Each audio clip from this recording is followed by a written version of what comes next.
Morgen alle zusammen, guten Morgen, liebe Studierende, liebe Kolleginnen und Kollegen, liebe Techniker, liebe Rednerinnen. Herzlich willkommen zur heutigen Freitagskonferenz. Heute haben wir eine Online-Konferenz auf Englisch. Ich hoffe, dass die Online-Teilnehmenden die Englisch-Verdolmetschung jetzt hören können und dass es auf Zoom reibungslos funktioniert. Wir haben heute also mit einem besonderen Setting zu tun. Und zwar haben wir unsere Studierenden in den Kabinen, so wie immer, aber wir haben dazu eine zusätzliche Zoom-Kabine für die Online-RednerInnen. Also wünsche ich den Studierenden online viel Erfolg, sowie den Studierenden in den Kabinen natürlich. Bevor wir mit der Vorstellung des Redners anfangen, möchte ich darauf hinweisen, dass wir Relaisbögen haben. Die Veranstaltung wird ja hauptsächlich ins Deutsche gedolmetscht und dann aus dem Deutschen in die jeweilige Arbeitssprache. Also denken Sie bitte daran, nach der Konferenz die Relaisbögen auszufüllen und dann der englischen Kabine zu geben, damit Sie Feedback zu Ihrer eigenen Leistung bekommen. Genau, ich glaube, das wäre es von den organisatorischen Hinweisen. Und dann würde ich das Wort an Simone geben für die Vorstellung des heutigen Redners. Wunderbar, vielen Dank für die Einführung, die wir jetzt schon einmal bekommen haben. Ich freue mich wirklich sehr, wieder einmal an einer Freiko teilzunehmen und diesmal nicht als Studierende. Das ist ein ganz anderes Gefühl. Ganz besonders freue ich mich, weil heute Vertreter von Netz Bangladesch bei uns sind, die ich auch heute kurz vorstellen möchte. Ja, ich durfte diese Partnerschaft schon vor ein paar Jahren persönlich kennenlernen im Rahmen eines Dolmetschauftrags. Und ich war damals schon sofort begeistert von den Menschen und von den Themen, die ich damals kennenlernen konnte. Ich bin sicher, dass wir darüber auch heute wieder viel erfahren werden. Leider kannte ich unsere beiden Gastredner bis heute noch gar nicht persönlich, aber durch ihre beeindruckenden Lebensläufe kann ich Ihnen und euch heute sicher schon einmal einen kleinen Vorgeschmack auf unsere Gastredner geben. An dieser Stelle noch einmal vielen Dank. Auch an dich, Gwendolin, auch an Frau Beuer, die heute leider nicht persönlich da sein kann. Und natürlich an allererster Stelle an unsere beiden Gastredner. Danke, dass Sie uns heute Ihre wichtige Arbeit vorstellen. Wir werden heute als erstes eine Vorstellung über Netz zu hören bekommen von Moniruzzaman. Moniruzzaman arbeitet bei Netz als Programmmanager für das Klimaresilienzprogramm. Dieser Tätigkeit geht er bereits seit 2010 nach. Zuvor hatte bereits mit anderen Organisationen, wie zum Beispiel dem BRAC Development Institute, als Forscher zusammengearbeitet. Er hat einen Universitätsabschluss in Anthropologie und lebt heute in der Landeshauptstadt Bangladeschs in Dhaka, wie Sie sicherlich alle wissen. Durch seine aktuelle Arbeit mit Netz hat er auch, und vor allem mit dem Zuständigkeitsgebiet Klima, arbeitet er mit verschiedenen Netzwerken zusammen und gemeinsam stellen sie beispielsweise Workshops, aber auch Diskussionsrunden auf die Beine. Unsere zweite Gastrednerin ist Dr. Meghna Guhathakurta. Sie ist geschäftsführende Direktorin von Research Initiatives Bangladesh, RIB in kurz. Das ist eine Forschungsorganisation mit Sitz in Dhaka, die sich auf handlungsbasierte Forschung marginalisierter Gruppen spezialisiert hat. Frau Dr. Guhathakurta studierte an der Universität in Dhaka und erhielt an der Universität York ihren Doktorgrad. Sie ist insbesondere auf internationale Entwicklung spezialisiert, aber auch auf südasiatische Politik und Geschlechterstudien. Außerdem war sie von 2016 bis 2019 Ehrenmitglied der National Human Rights Commission Bangladesch. Wie bereits erwähnt, ich freue mich wirklich sehr, dass Sie heute bei uns sind und ich freue mich auch, heute etwas Neues zu erfahren und im Voraus bereits auch ein großes Dankeschön an unsere tollen Dolmetscher. Und damit gebe ich das Wort direkt weiter.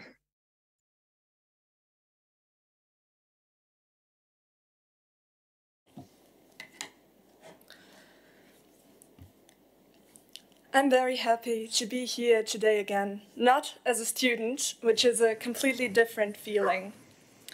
And I'm very glad to be able to introduce the two speakers here today.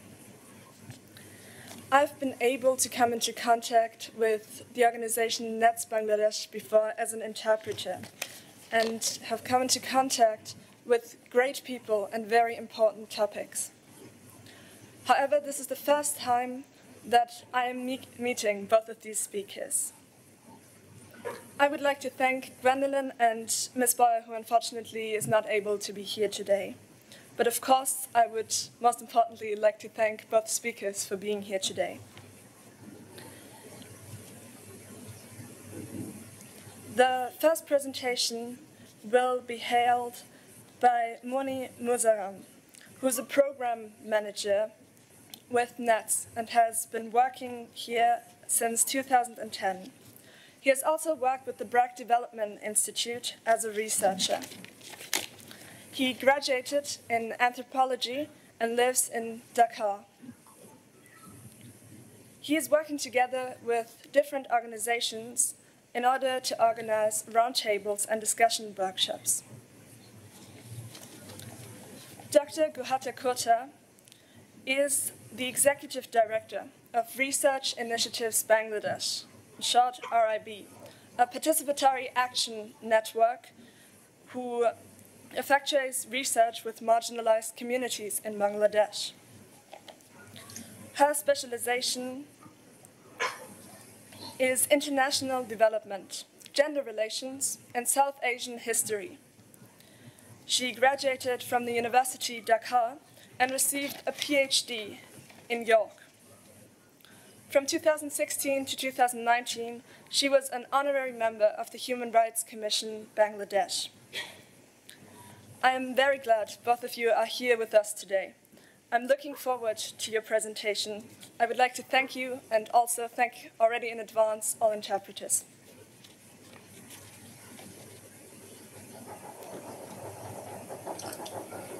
Okay, should I go for my presentation? Ja, Sie haben das Wort.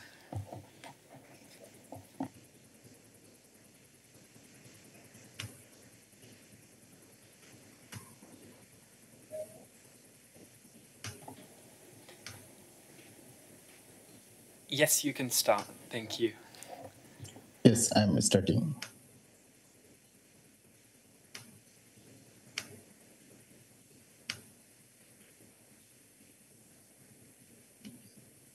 Can you see the slides? Yeah. Good morning, dear students, distinguished guests, teacher, colleagues from NETS, and respected Meghna Guhathakurta, or Meghna Di. Warm greetings from Bangladesh. I am Moniruzzaman, or for Climate Resilient Livelihood Program in NETS Bangladesh office. I am delighted to be here to join this beautiful program. I know you are eagerly waiting to hear from Meghna Didi about research findings on climate change-induced conflict dynamics and conflict transformation.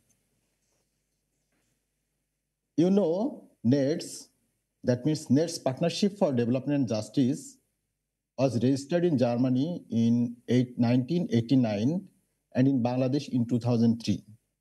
NETS is a charitable organization. NETS strives for human dignity and fight against hunger.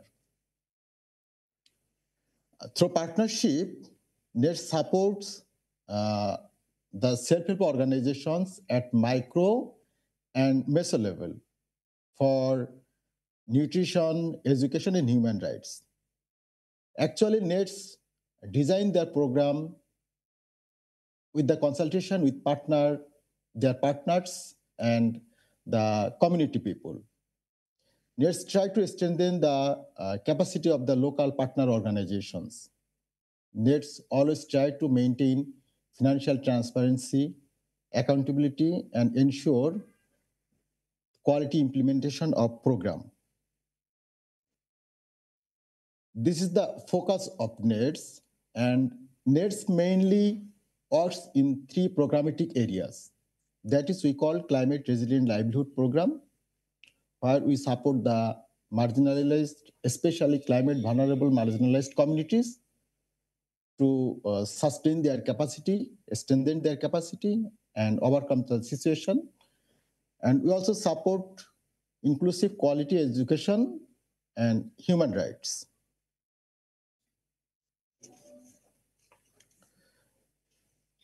Today, we are waiting for the study findings. You know, the study name is The Cause of Vulnerabilities and Conflict Dynamics and Existing Local Adaptation Capacities and Vulnerabilities to the Impact of Climate Change. Actually, there are two parts of this study. One is called the Climate Vulnerabilities and Adaptation Options, and another one is the Conflict Dynamics and Conflict Transformation. Our researcher, Meghna Didi, worked on the second part, conflict dynamics and conflict transformation situation. The objective of the study to explore the causes of vulnerability and conflict dynamics, find out the existing local adaptive capacities, options, and vulnerabilities, to find out the climate justice situation of climate vulnerable marginalized communities. And for doing this study, we also analyze the stakeholder and examine the role of state and non-state actors. And after preparing the report, we prepare some advocacy strategy and share with local to national level. And we discuss with the relevant stakeholders about the study findings and share the policy briefs through roundtable discussion, seminar, workshop.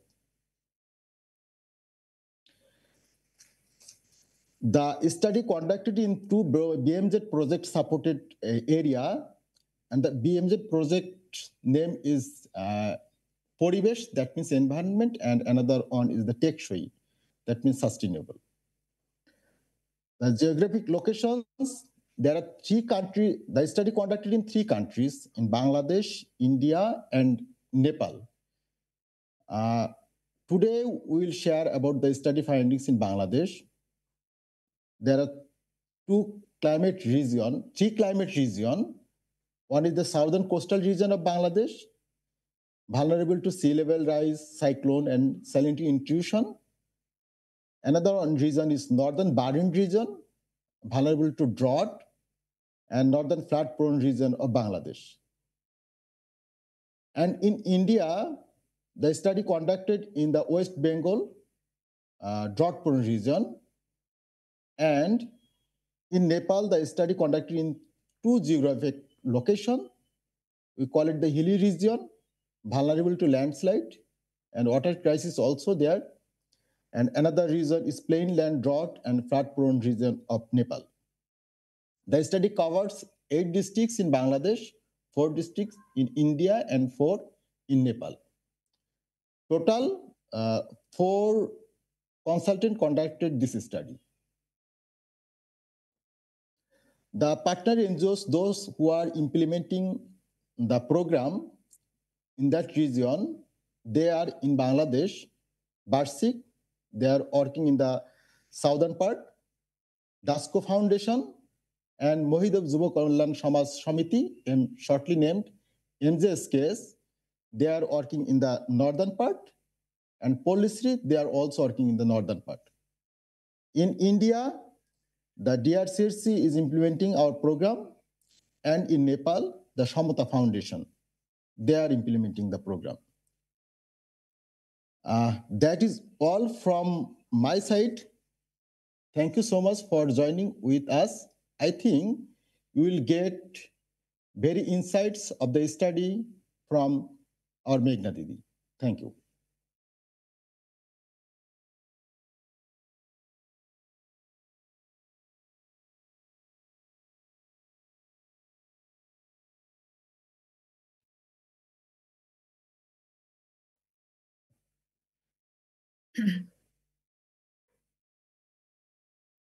Okay.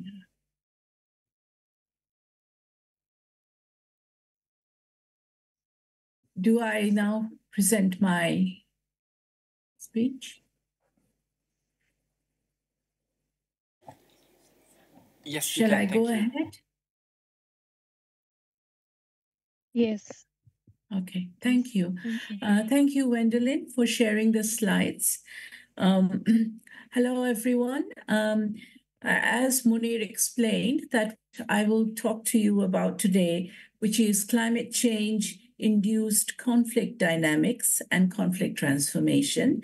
This study was one part of a larger study whose aim was to locate and the specific can you change the slides, please, Wendelin? Yes. Thank you.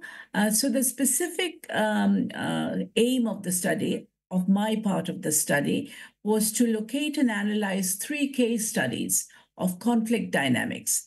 And by conflict dynamics, we mean both community-based conflict, that which affects the whole larger community, as well as intra-households, conflict which issues from problems of coping with climate change within the household, between household members, but which also sometimes spills over into community. So these are the 2 kind of dynamics that this study looked into. And secondly was to analyze this, the different factors, as well as to recommend ways towards nonviolent conflict transformation. Now, conflict transformation, a little bit of it would be a little bit different from, say, conflict resolution or conflict management. So in conflict, there are definitely more than one party. There might be 2 or more parties. So when we do conflict management or conflict resolution, we try to negotiate between the 2 parties and bring them together. But that is very narrow, because in conflict transformation, on the other hand, you try to analyze by going to the roots of the conflict. And once you go to the roots of the conflict, so the reason in a conflict-induced or a climate-induced conflict, it may be the loss of livelihood, but the loss of livelihood is only just result of deeper changes in the environment. For example, it might result from unequal power structures, and also it can result from the topography, the changes in the topography and the weather, how it affects the different, the different harvests time and situations. So there, once we go to the deeper roots of the conflict, it is sort of estimated that we will find, and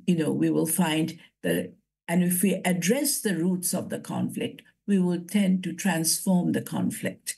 And so often going to the roots of the conflict could mean going to other factors than just climate change, things like inequality of power, unequal power structures or gendered structures of society, etc. So we will see that in 3 case studies. The next slide, please, Wendelin. Yeah. So the methodology we followed is to look at 3 case studies from each study from an ecological zone. The larger, broader study looked at, in Bangladesh, 3 main ecological zones. One was the high barren tract, that is in the north. And then there is the northern river basin, which is like riverine floodplains, you could say, but that's also in the north and northeast. And then there is a region in the south, which is the coastal area. So from each case study, and I will tell you which case study is resulting from which ecological zone as we go on. We can go into the next slide, please. So here we have the 3 case studies. Number 1, we call it the Atrai River dredging conflict. So there is the Atrai is a river in the northern part of the country, and it is located in the high barren tract, which is basically to the northwest of our country in a district called Nauga. And second case study is from, sorry, from looking at, it's in the coastal areas in the southern region or district called Shatkhira. And it looks at abandonment of a woman and her family by the husband and how that leads to gradual marginalization. And so it would really entail a much more closer look at the gendered structure within the family and how it intersects with climate change and helps and promotes further marginalization. And thirdly, we look at the ecological risk which may incite domestic conflict. And this is totally within the individual sphere and totally with an intra-household phenomena where relationships between the loss of livelihood of the husband may result in much more estranged relationship within the domestic household. And we see how the women in such households suffer. So the 3 case studies, the first one looks at the community level, and it is more like a community-based conflict. The second one is a domestic conflict, but which starts off in a domestic conflict, but spills over into the community and even community versus state relationships. So, and the third one is totally a domestic problem.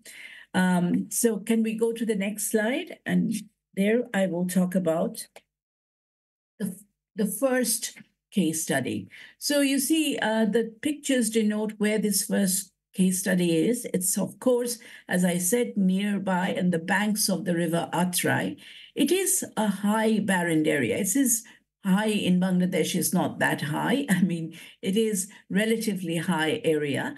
But however, because the village is located on the banks of the river, and you can see in the lower picture, the river, and how over a period of 10 years or so, this has been subject to, because of climate change, it has been subject to frequent flooding.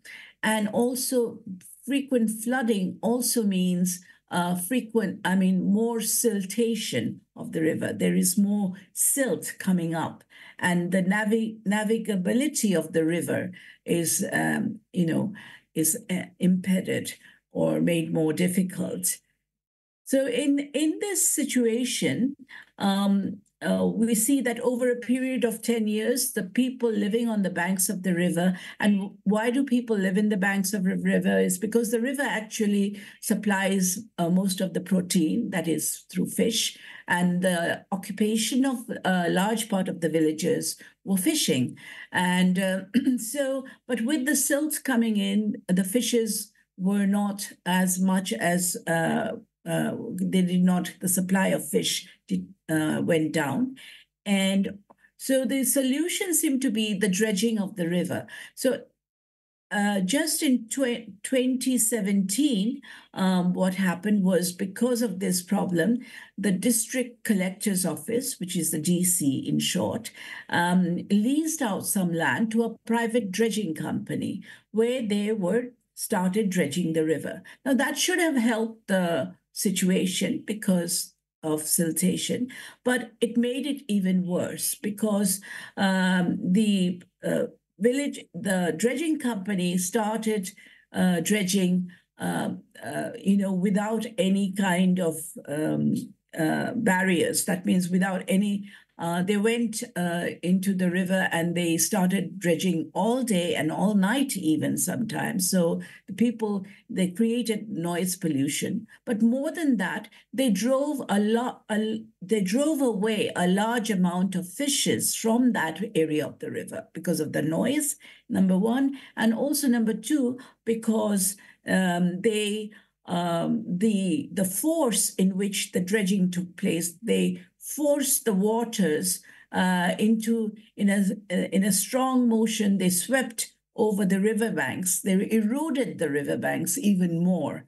So the problem of erosion, which was there because of climate change, was even furthered or aggravated by this by the dredging company, which is a private company. The villagers protested, and they also protested to the authorities to take care of it. But the authorities would not notice what the villagers said. And then because it was a private company, they also did not listen to the villagers.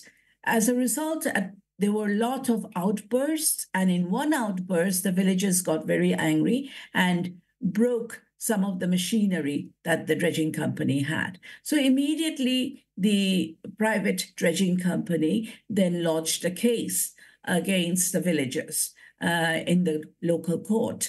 And so the court then gave an injunction that the dredging should be stopped until the further resolution of that case. So this was kind of a conflict resolution mode. But what happened was really that instead of, after 10 days had gone by, the villagers were happy now that the dredging had stopped. But the company, the private dredging company, started losing profits because they could not dredge anymore. So then they withdrew the case from the court, saying that it was going to be a long-standing court case and that would really affect their profits. And so instead, they went for local arbitration. So they talked with some local councillors at the local level and said that make an arbitration case where they will resolve it out of the court. And obviously, they managed to influence a lot of influential people, politically influential people, who took the side of the dredging company. And actually, the arbitration, the resolution was acted in favor of the company, and they fined 10 villagers for breaking the machinery, which was quite a large amount, 100,000 taka, which was a lot of money for poor villages, like the ones you see. I'm there next to them. You see in the first picture. And especially women were there. So because one of the NET's partner organization, DASCO, was working in that villages, the women and the villagers went to the NETs for help. So they were trying to resolve the issue even now, even when I was in the field in 2022 and December. So, and they are still continuing to help the villagers to get some kind of justice, which the villager still feel very wronged by the dredging company. So this was the first case. If we go on to the second one, I'll talk about the cases and then I'll talk about the crucial angles that we need to see. The second case, as I said, was in the southern part of the country, near the coastal area. So a woman named Doya was married of very early age, arranged marriage in 1987 approximately, and her husband was addicted to gambling. So instead of, and so he didn't have a proper livelihood.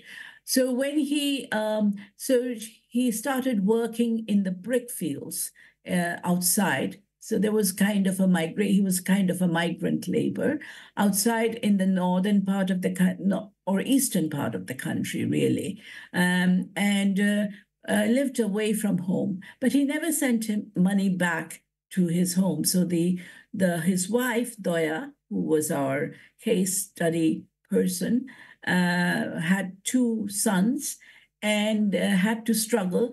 At that moment in time, there was a big storm called Ayla, which really a cyclone, which destroyed all their villages. And so many of the villagers had to take shelter in what was called clustered housing, Asrayan Prokolpo, a government project, which housed many of these villages, and they're still living there. With their extended families and immediate families.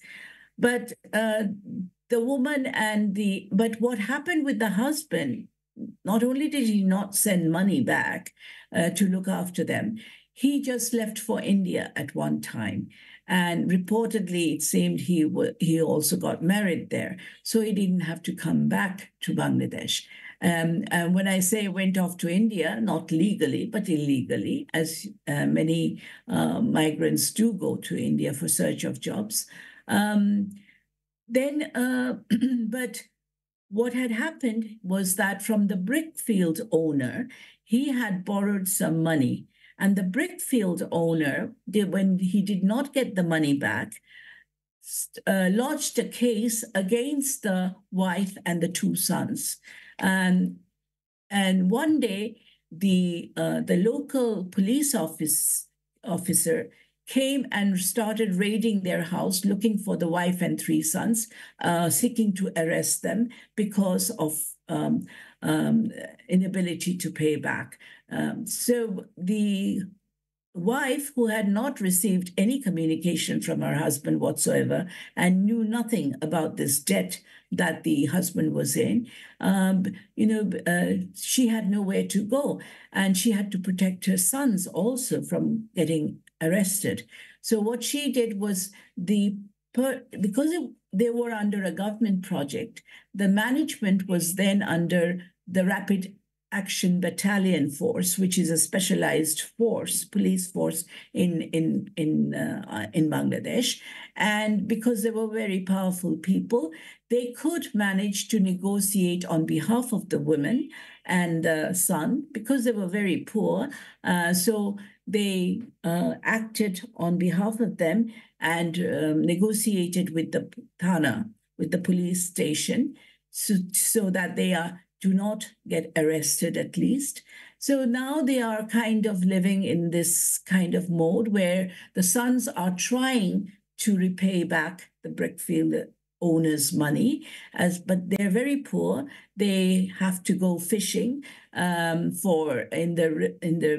this is near the Sundarban area. It's the largest biodiverse forest area that we have. So that's very difficult also because of strong reservation kind of reservation policing going on there with the forest rangers deciding when people could fish and when they could not fish. So their income has come down. It's very difficult. They're still in debt and still insecure because they know that if they fail to pay the debt up, the brickfielder might pursue the case again. So this was the second case. And the third case, if I could, yes, this was this picture is of the Doya and her sons and the family that they now live in the clustered village with. Okay, the third case is between a woman and her husband. So the woman here too was married early, and her husband was working with her father-in-law in a business, but because of climate change, they lost the livelihood. It was an agricultural livelihood, and so the husband was forced to migrate to the city and to the capital city, Dhaka. He left the woman and the children to fend for themselves, his wife and his two children, a girl and a boy, and the wife then started to living with her mother in the natal village. because the in-laws would not take care of her. So in the natal village, with her mother and brother's family, she had to work, and she was also then got engaged with a partner of Nets who was working there, and raised some cattle to do some income generation work. And she herself paid for the son and the daughter's education. She desperately wanted her daughter especially to be educated. The son was put up after a certain amount of education. He was put up as an apprentice in a carpentry outfit. But then the daughter was really she had to pay for the daughter's education because the husband would not send any money to her for that. So, but one day she heard that the husband and from her husband, as well as from people who knew her husband, that he was threatening to and was pressurizing her to come and join him in the town, in the city, because he would be he's alone there driving a scooter, what we call CNG, which is a tuk-tuk. You could understand tuk-tuk. So she was really, he was really pressurizing her to come and do some income earning to support his living, as well as, do the household chores and cooking, which he needed. Or he threatened he would marry again. So the woman did not want that, because the woman actually lived in a broken family herself. Her mother was divorced from or separated from her father at a very early age, and she knew the difficulties of a daughter living in such a broken home, and so she didn't want her daughter to have the same fate. Then what she did was she ultimately she resolved it herself that I will go to the town, and for a while I will, she made her daughter take up a little bit of the work which she was doing of cattle rearing and feeding the cattle, and then she herself came to Dhaka and started earning a little bit of a job by working in other people's houses. And she was hoping, in fact, to convince her husband to go back to the village where he could start working again. But in the meantime, she was with her husband. So this is the way she resolved her crisis. And the conflict is still going on. So these are the three cases of three different women, one village community, a group of women, and two other individual women who was facing climate-induced. There were conflicts which were climate-induced because there was a loss of livelihood in two cases, and on the other, of course, there was an operation like a dredging company from a dredging company, which made them even more vulnerable.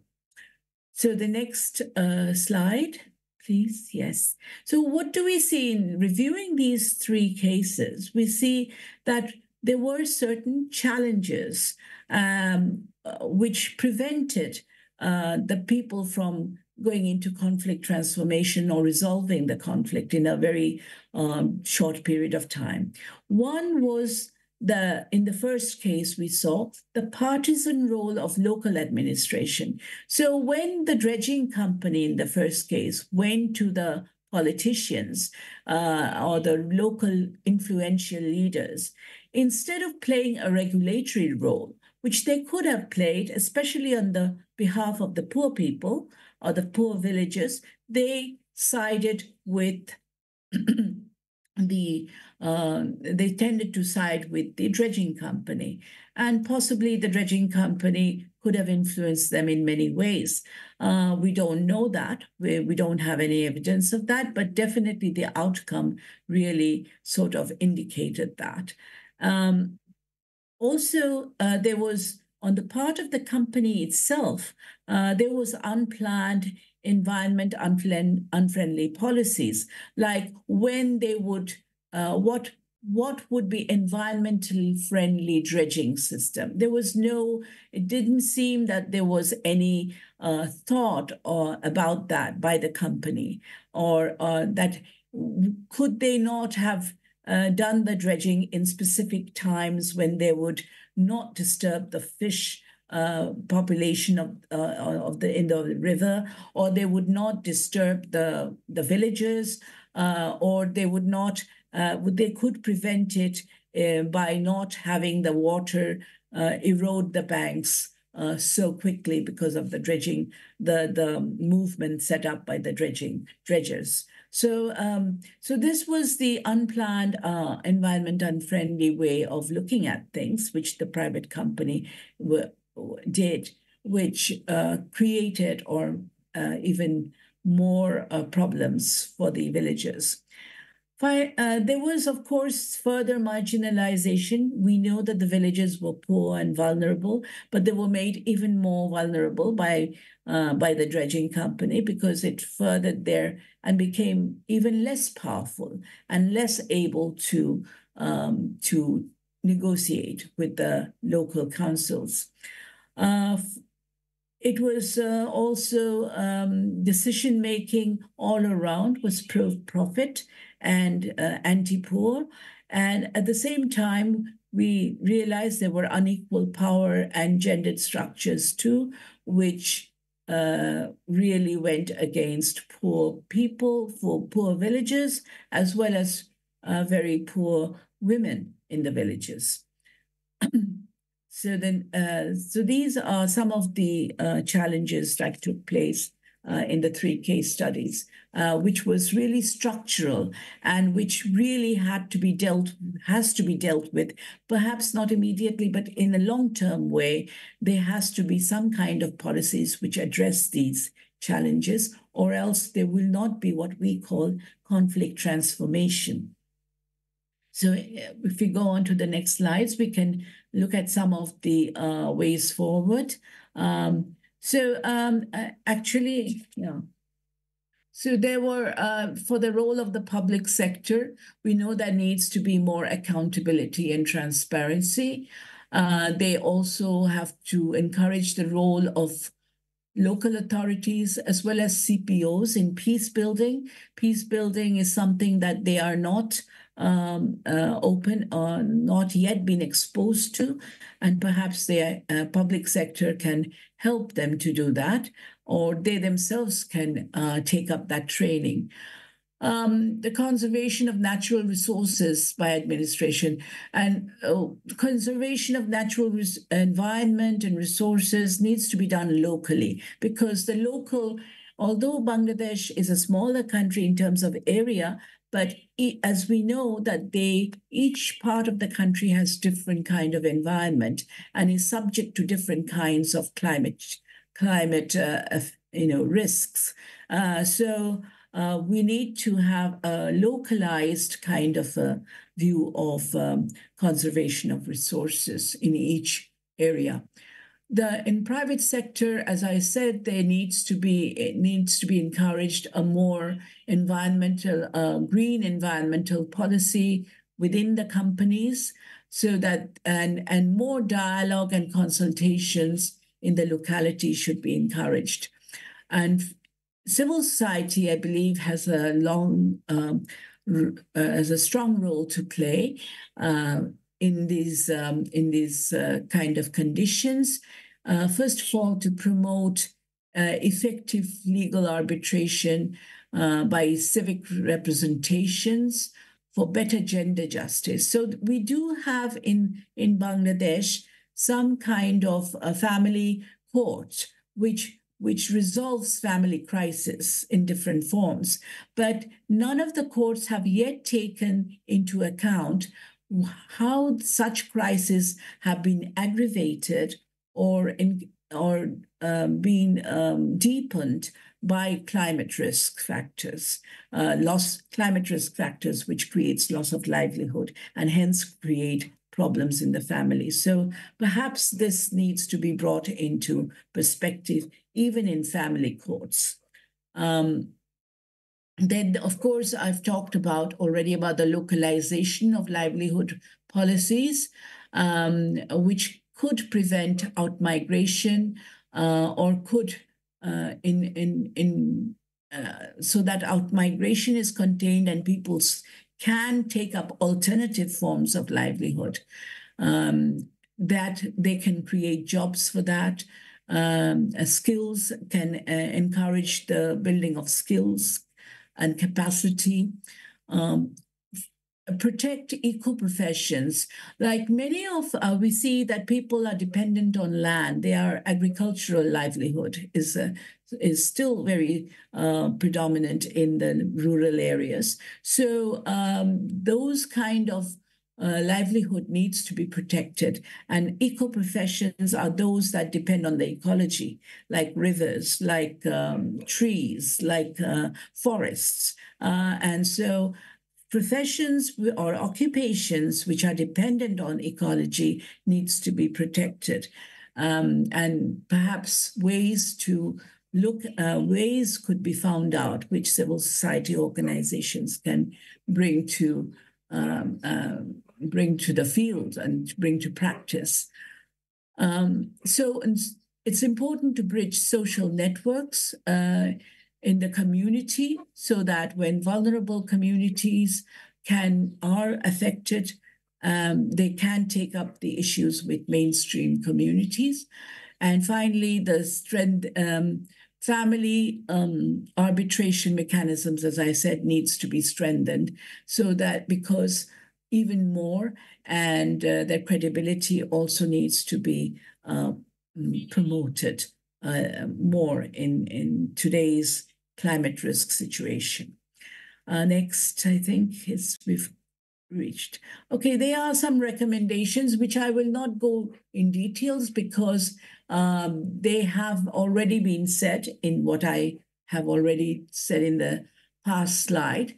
But basically, we do have a national action plan, but not many of the propositions in the National Action Plan, in order to implement it more, needs to be and implement it more in relation to conflict transformation. That means going to the roots of the conflict. And many of the things I said before, like co-creating, bridging social networks, or looking at guidelines for consultation with local people, these needs to be looked into. The next slide is about private companies, which I have also said. There needs to be more dialogue and consultation with local residents before engaging in whatever kind of business. It may be dredging, it may be building of housing estate, it may be making a resort and for tourism, whatever it is, the local people needs to be and there needs to be pro-environment planning in private sector. And perhaps often we look at the public sector and the community level, but we don't look at the private sector. But in a neoliberal economy, which the Bangladesh is still sort of engaging with, this needs to be done in a bigger way. And finally, the recommendations, the next slide, is to the civil society, where I have pointed out many of the things before. The advocacy for accountability and transparency of the local administration is needed. It's not an easy thing to do, but still some kind of steps needs to be taken so that the local administration is bound to be act in favor of the people, and especially the marginalized communities. And finally, I think what needs to be, there are several national observation days, like the Environment Day. And I think there needs to be, instead of just speeches, there needs to be more dialogue, as well as there needs to be more people's participation, the local people's participation, which will enable them to transmit the ideas further to the rest of the community. So thank you very much. I think that is the end of my presentation. Thank you. I look forward to engaging with you, your questions or your comments, your thoughts. Thank you so much.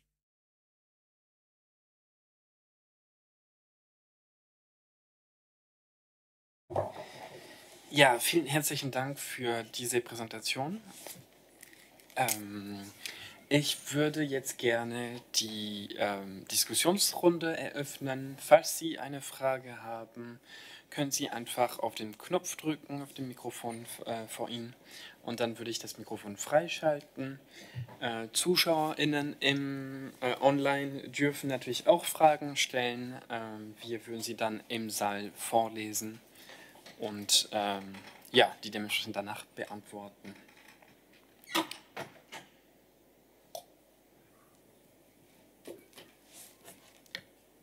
Ich sehe hier die erste Frage. Thank you so much. I'll ask my question in English.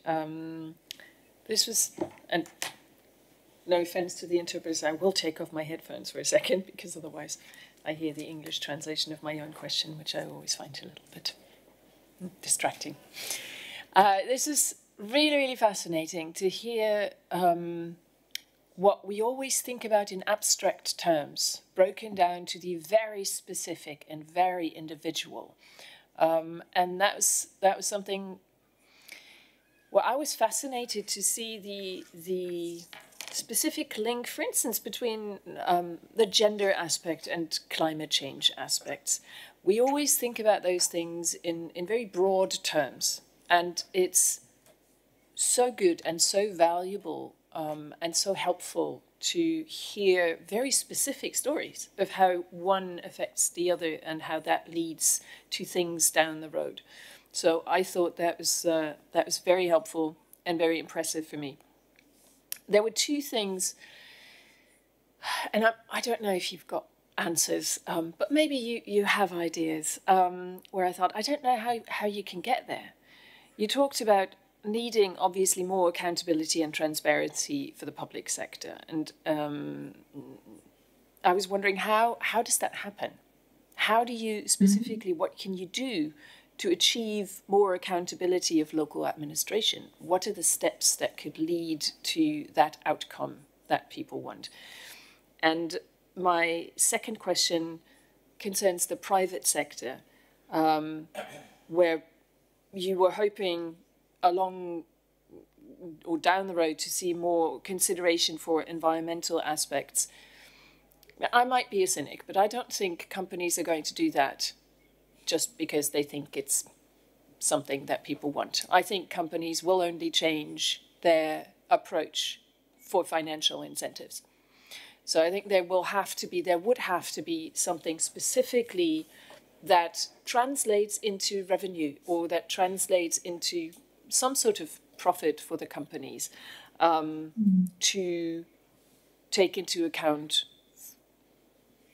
environmental considerations more in the planning and implementation stage of projects. So again, I don't know quite how that would work. Do you see anything like that in the future? Is there a possibility of anything like that happening?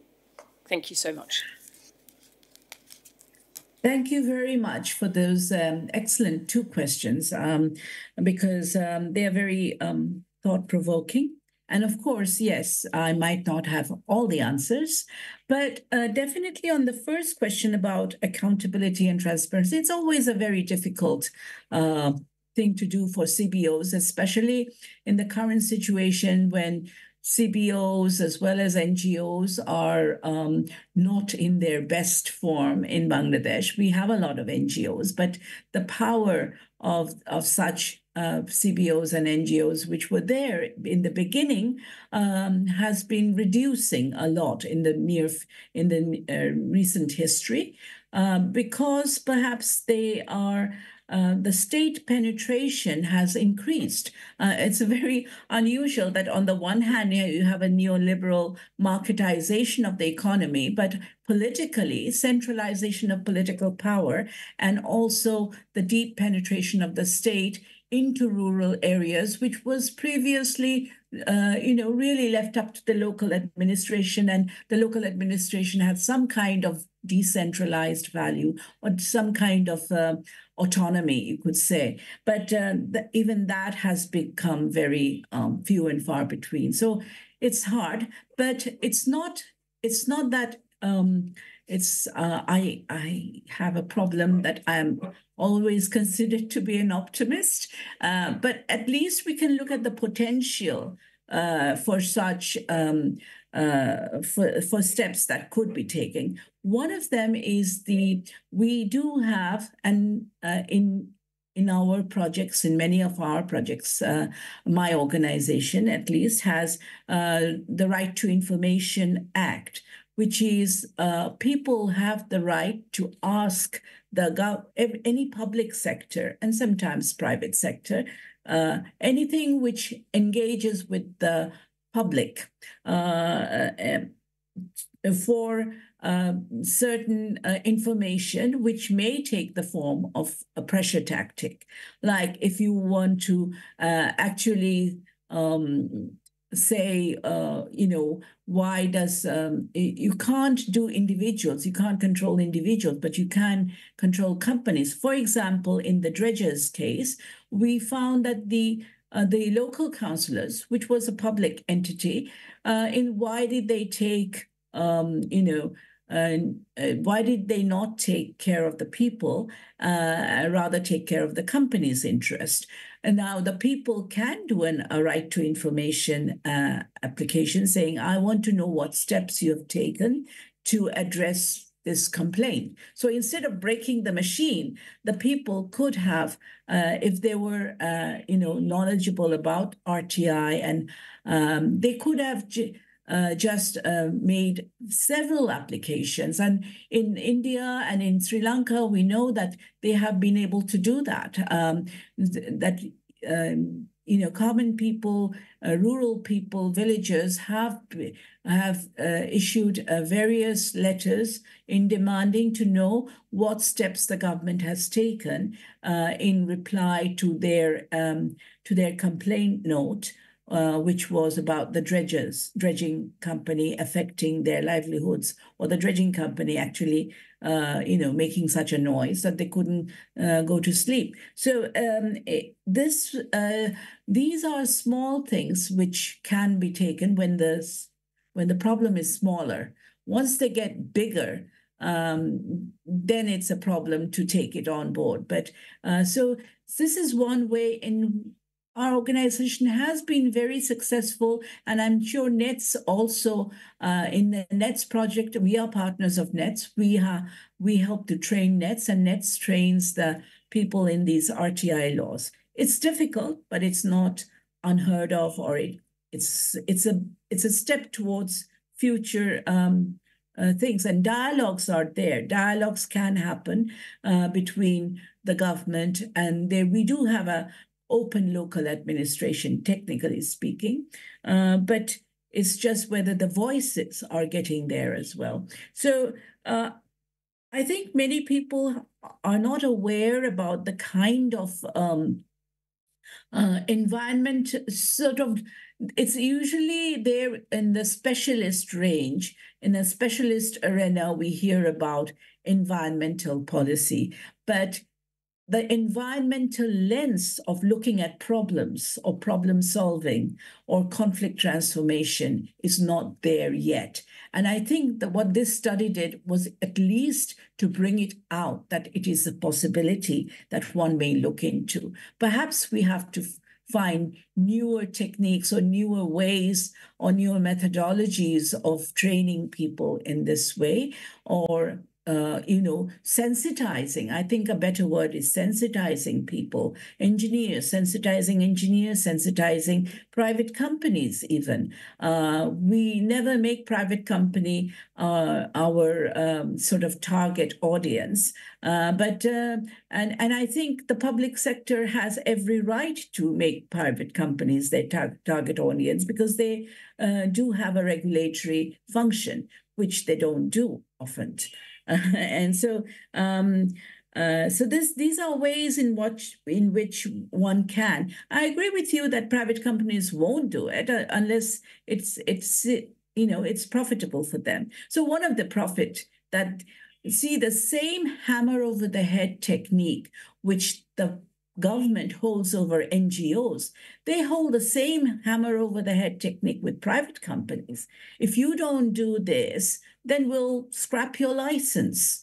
But very few, steps have been taken by the government in which they have been able to do that.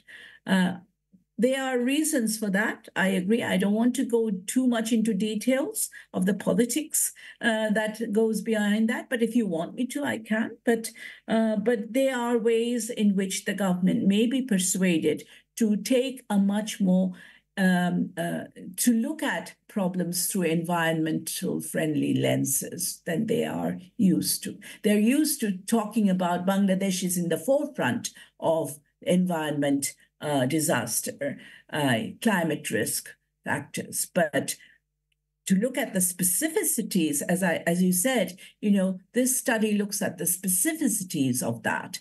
And we're only just supporting that broader statement by saying that, okay, now the time has come for you to look at the specific particular aspects in which you can do something about it. I think it's also true for donors outside who gives money to Bangladesh on climate risk factors to look at these specific examples.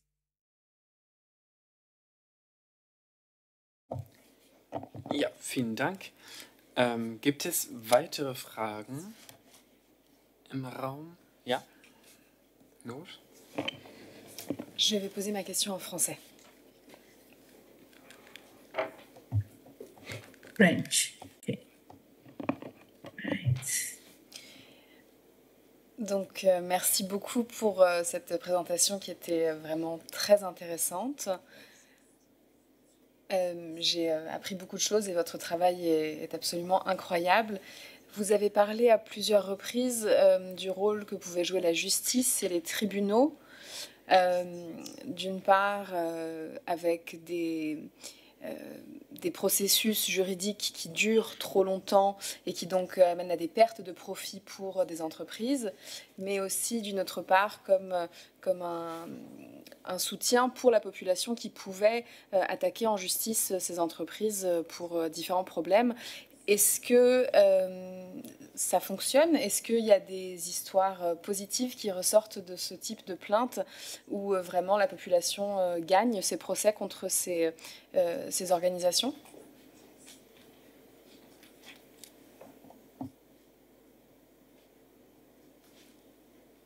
Okay, merci beaucoup for your question. I really, yes, there has been some success stories, not necessarily in this field of climate change, but as I said, that in our works in the past, on the one hand, you have this the justice mechanisms, and there has been many ways. For example, let me just tell you one example which comes from my experience in the field. This was on the attempt to illegally occupy burial grounds. And sorry, this was not a burial ground. This was a cremation ground. In Bangladesh, there are Hindus and there are Muslims, and both Muslims and Christians have graveyards. They have burial grounds, and Hindus, they cremate their bodies. So often these larger communities, especially the minority community, is very vulnerable, and they don't always have total control over these land. So there was in one village, there was an attempt to take over the cremation ground of the Hindu people. And they were largely fishermen and fishing community. So these community, our organization works with, as I said, right to information and also participatory action research. So they discuss the problem, they try to come to a solution, and then they take action for that. What we do from behind is to help support them in any way. So we have actually trained them how to do that. We also train them in what I said, Right to Information Act. So this fishing community, who were largely not very educated, they were people, but because they knew their problem very well, better than us, they discussed together and said that we will make an application to the local administration so that they help us to protect the land. Now, usually land is a very messy affair. It's very problematic to go through it legally. So they realized that legal way of doing it will not, or claiming their rights to cremation ground will not help, because it will take them through legal ways and it will be very tricky. So what they did was they already had an existing cremation ground. It was just that they were being threatened by an opposite party who was saying that we want it as a football ground. So they wrote to the local administration that we want to develop our cremation ground. It is very ancient. It is very old. The ways of the processes and the method of of cremating is very ancient, and we want to modernize it. So they said, we want money to be spent on modernization of that ground. Now, that they could do with the local administration without going to the local court. So the local administration said, oh, that's good. That's a good thing, and marked a certain budget for it. And they said that, oh, okay, we will do it for you. They replied. And then few months went by, nothing happened. So they pursued it further, and by doing a right to information application. And the right to information, they asked the question, what will you do? They asked the question that I want to know, because in a right to information, you cannot ask the question why. You can't say, why have you not done it?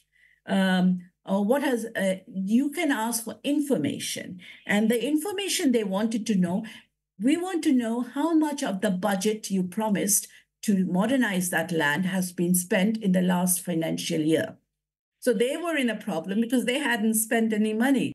So they had to go back and spend the money. And then again, it went back to the people, the fisher folks, and they said, okay, so the next time they said, they asked another question like that, a very factual one. So can you tell me, I want to know the expected date in which you will finish the modernization so that we can have a celebration for that, So they worked along with the local administration, and they encouraged the local administration, but at the same time, very prodding them and then pressurizing them to go forward according to their plans, the people's plan. And they did. And once they did have when it was completed, they had their own cremation ground, and no one could claim it because it was the government by default. It became a government property.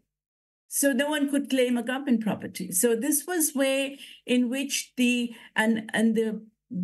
underlying logic is that you ask the people the problems first. They know the problem better than you or anyone else. So a local organization has to be asked, and then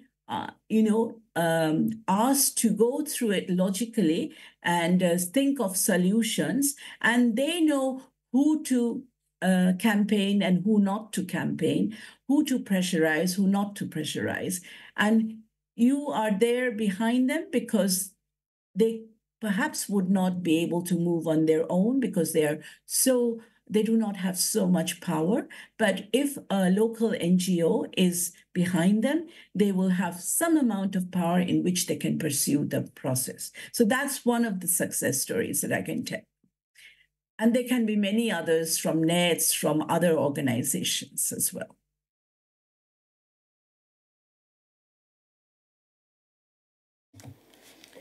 Ja, vielen herzlichen Dank für diese Antwort. Gibt es noch weitere Fragen im Raum oder online?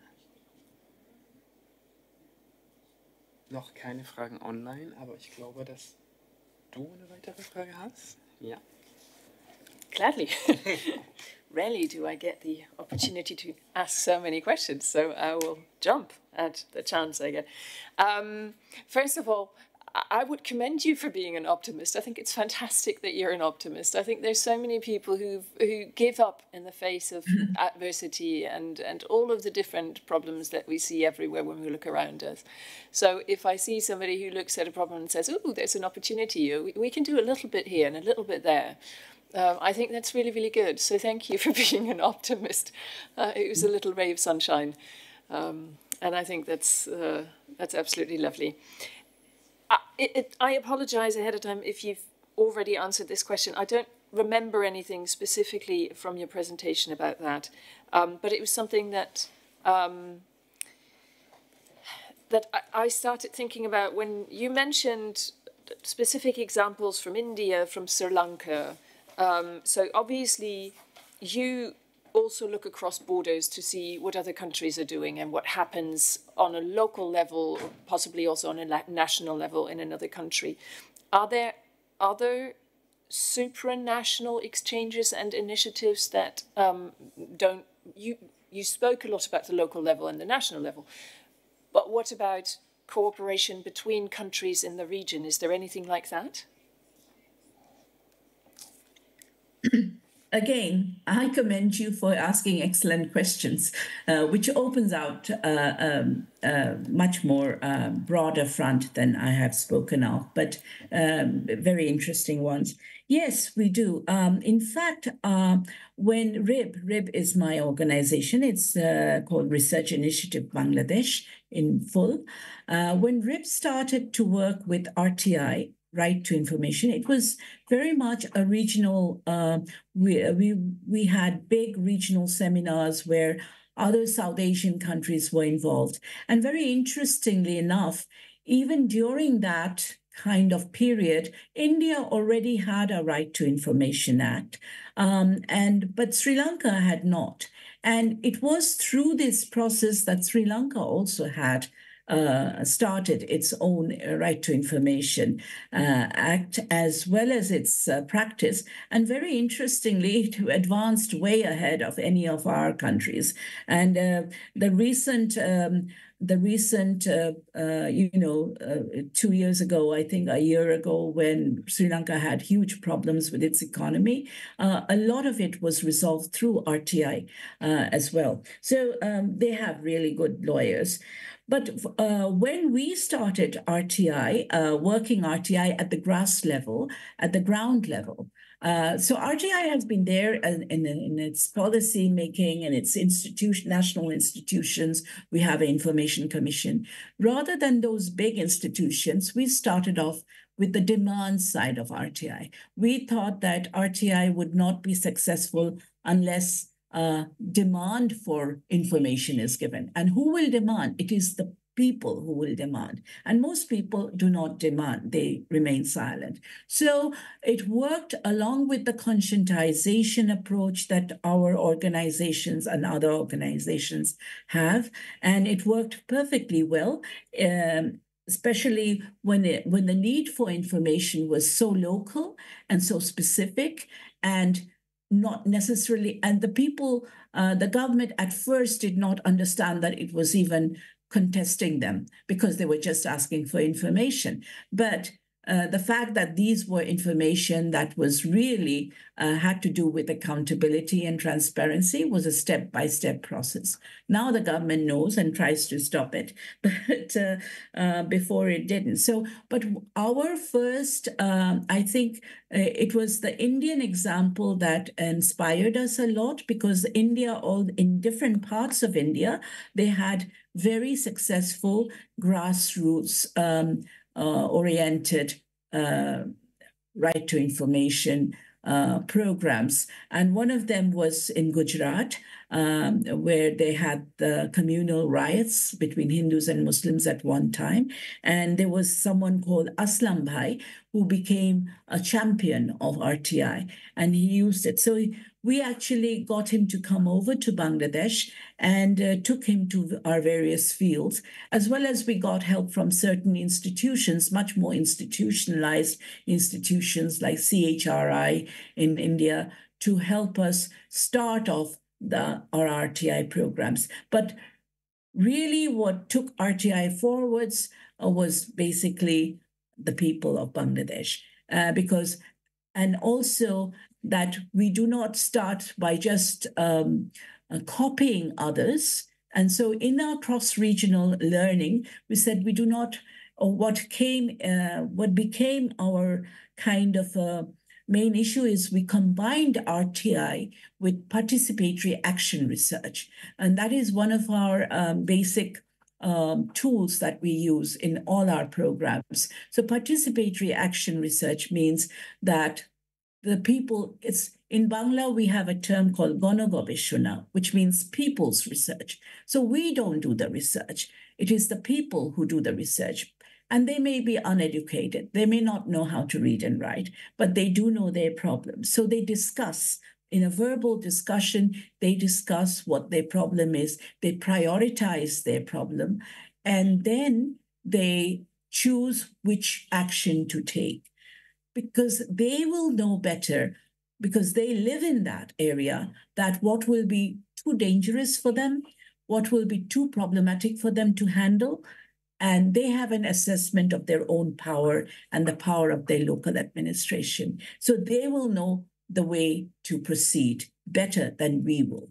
And so once you train them up in this method on how to go about it, it's, as I said through that example, it's really, they know better that, yes, it's better to ask for development of the cremation ground rather than for the occupation of it, because they will know what will take longer and what can be done immediately. So in this way, the people's research and the people's perspective has combined with the search for accountability and transparency. And in many little ways, they have been successful. Like there have been schools which have been charging too many fees, that is not has been directed by the government policies. And yet the school authorities say, yes, we need it for sports, we need it for this and that, but they have been doing it arbitrarily.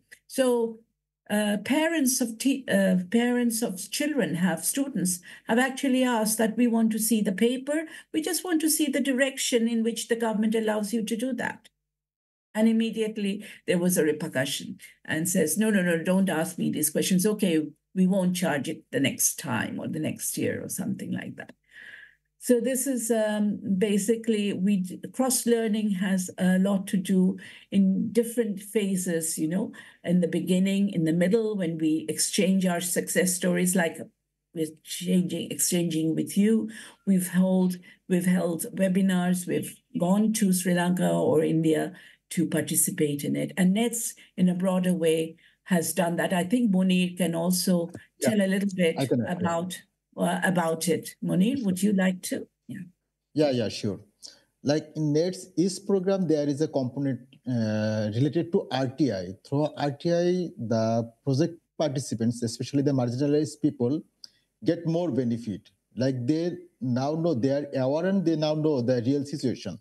And this is the study of transnational study, and the study is sharing in each country, and there will be a transnational seminar where the policy level people will also join.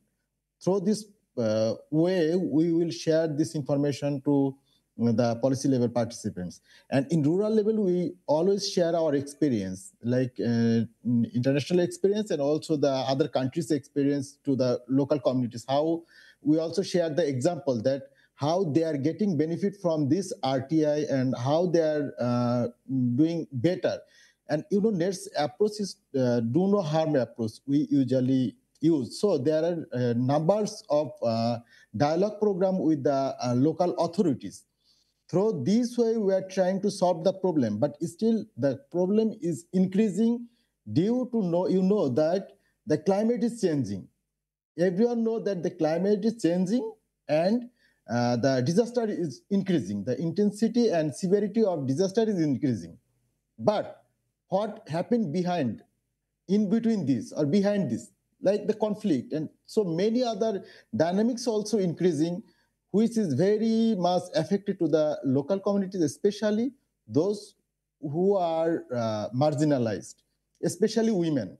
So we are trying to award them through our program, and we are sharing our experience.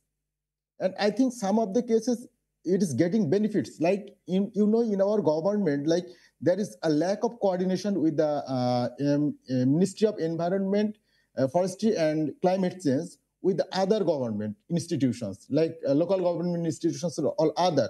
There is lack of coordination where number of meetings happened with the ministries, so that it's required to coordinate among you, because while other also need to aware regarding the climate change. And now they're trying, but still a huge lack on it. Didi? Yeah, I've finished. I don't know if you want me to go on this, but okay, no, take it. I think I've addressed. Thank you. Vielen Dank. Ich hätte vielleicht noch eine letzte Frage bzw. Anmerkung, die ich gerne auf Französisch jetzt fragen würde. Vous avez parlé du fait que vous mettez vraiment en avant les voix des personnes concernées. Que votre idée, c'est vraiment que les personnes concernées soient en première position, qu'elles présentent leurs problèmes et leur connaissance du contexte dans lequel ce problème se trouve. De la perspective d'où je suis, je pense beaucoup au volontariat, notamment de jeunes adultes qui décident de parcourir le monde pour essayer d'aider différentes populations dans différents pays. Des jeunes souvent pleins de bonne volonté, mais qui n'apportent pas forcément de compétences spécifiques aux problèmes dont certaines populations peuvent faire face dans différents pays. Et je voulais vous demander si vous avez affaire à ce type de volontaires et si vous réussissez à les intégrer dans les différents projets que vous mettez en place.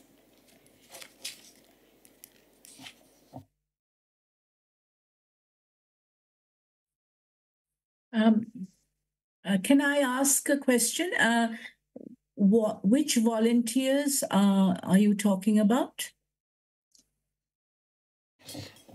Je parle de jeunes adultes qui terminent leurs études, le lycée ici par exemple, et qui décident de faire du bénévolat pour souvent construire une école, creuser un puits, ce genre de projet, mais qui n'ont pas forcément les compétences spécifiques pour mettre ce projet en place.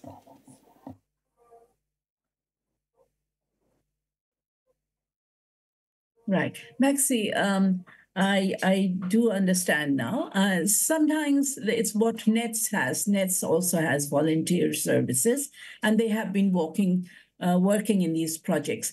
So what NETS does, I think that is ideal, is just to train them in the language. First of all, so that they have language skills. It's very important. And then just take them to the village and learn. It's what's called hands-on learning. you go there and you find out for yourself. So we also had various NETS volunteers working in our community projects. Another thing that can be done is that once they come to Bangladesh and they learn a little bit about Bangladesh, they perhaps can be taught. In the past, we haven't done it to volunteers from Europe, but we have done it to students, university students in schools and colleges in Bangladesh who also are not aware of how to address these problems. So we have held residential workshops, 4 or 5 days residential workshops in the village, or where such a practice like participatory action research or Right to Information Act is already being practiced. And so we have 1 or 2 hour, 2 days maybe of discussion. We circulate papers beforehand. They read it and we discuss using the same method as we do participatory action research with the people. And then we take them to the field, and then they observe the field. They listen to the actual researchers, the people researchers, and then they come back and present what they observe. And they ask questions. They also ask questions directly to the people's researcher, of course, in this case, through interpreters. So this is a way that I think we can handle a group of volunteers together and take them to different projects, NETS project, other NETS partners project, and look at climate change there, and then and talk to the people like I've been doing. I mean, for this study, I've been doing the same thing, except on a one-on-one basis. But this can be done. I think it will give them a much more broader exposition to the notions of climate change and how it works and impacts on people than just books. I think it'll be great to do that. If that's such a, so you can have it like the NETS does, one volunteer at a time is placed in one organization for a length of time and learns, or you can have a group of volunteers once they've learned the language of the country, they can also come and then, be taken in such a 7-day long residential course. Didi, actually, NETS have some tier of volunteers. Like we say that disaster volunteers or community helpers, we train them for how to act during, before, or after disaster. Like they receive how to prepare and how to support the community people, save their community during, after, or before disaster. And they also know about get the knowledge about regarding the climate change and environment issues. This is the one thing. And we also do the CVCA, we call that climate vulnerability and capacity analysis, where we involve the youths in their community. And we have some school program like day observation, and we also establish libraries at school where we send them some climate related books, and also we do some workshop with the students and prepare a theater group, that this group also aware the community and in between them that how to act on it. And NETS also involved with some networks. You already know that the Climate Action Network South Asia, NETS also involved on it, and through the coordination with Bangladeshi CSOs, we developed the CSO's position paper, where we shared that what is happening in here and what actions required in internationally, and we share our positions to our government, and also we share our positions to the COP, Conference of Parties, where we share our message. And during the workshop with the COSOs, we involve with the youths there. And in our project participants are very marginalized and climate vulnerable. So their family members, especially the adolescents, we give them some technical training that they can earn alternatively.